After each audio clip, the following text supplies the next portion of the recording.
Sud Radio. Parlons Immo, Maison Saine. Avec vous, Grégoire Darico.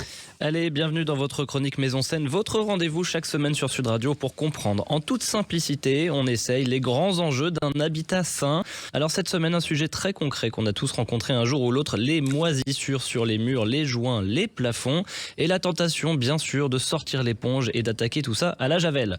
Alors, est-ce que c'est vraiment la bonne méthode? Est-ce suffisant? Pour y voir plus clair, je reçois Édouard David, responsable de l'engagement sociétal chez Murprotec. Bonjour Édouard. Bonjour Grégoire, bonjour à tous. Et oui, c'est un sujet très domestique, mais très sérieux en réalité. Oui, et on attaque avec une question très naïve de ma part, Édouard. Est-ce qu'il faut nettoyer les moisissures quand on en voit? Bien sûr Grégoire, il faut nettoyer pour ne pas laisser les spores proliférer. Mais surtout, il faut pas s'arrêter là. Trop de gens pensent que si on frotte, c'est réglé, mais la moisissure, c'est le symptôme et c'est pas la cause.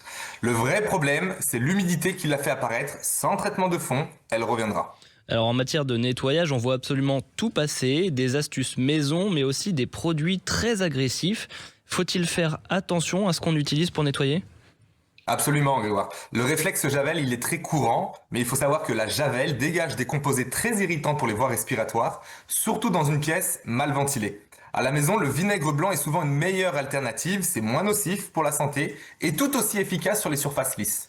Pour ceux qui souhaitent justement des indications fiables, nous mettons à disposition sur notre site maison-saine.fr un tutoriel complet. Il a été validé par un conseiller médical en environnement intérieur et nous expliquons étape par étape comment nettoyer la moisissure en toute sécurité, quels produits vous pouvez, ceux que vous devez éviter et surtout quelles précautions prendre. Justement, Édouard, en termes de précautions, j'imagine que côté sécurité, il faut se protéger un minimum. C'est essentiel. Il faut mettre des gants, un masque, il faut aérer la pièce pendant et après le nettoyage, c'est la base. Parce que les spores de moisissure peuvent irriter les yeux, le nez, les poumons, surtout chez les personnes allergiques ou asthmatiques. Alors moi j'ai même lu que mal nettoyer pouvait aggraver la situation, est-ce que c'est vrai ? Oui, c'est contre-intuitif. Si on agresse une moisissure sans la détruire complètement, elle peut libérer ce qu'on appelle des mycotoxines, soit des substances très irritantes et toxiques pour la santé. C'est pour ça qu'il vaut mieux nettoyer correctement une fois que mal nettoyer plusieurs fois. Charmant programme. Donc en résumé, Édouard, est-ce que ce qu'on voit sur les murs, c'est que la partie émergée, j'imagine ? C'est exactement ça, Grégoire. Ce qu'on voit, ce sont les effets visibles d'un excès d'humidité, défaut de ventilation, infiltration, ton thermique. Le nettoyage, il est important, mais ce qui compte vraiment, c'est d'éliminer la cause, traiter l'humidité à la source. Sinon, c'est un cercle sans fin.